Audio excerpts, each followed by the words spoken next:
said many times that the U.S. is doing far better than any other country when it comes to testing. Yes.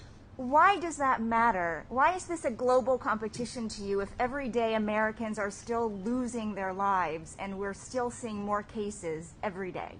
Well, they're losing their lives everywhere in the world, and maybe that's a question you should ask China. Don't ask me. Ask China that question, okay? When you ask them that question, you may get a very unusual answer. Yes, behind you, please. Sir, why aren't you saying that to me specifically? I'm telling you. I'm not saying it specifically to anybody. I'm saying it to anybody that would ask a nasty question like that. That's not a nasty question. Please go ahead. Why does it matter? Okay. Anybody else? Please, go ahead in the back, please. I have two questions. No, it's okay.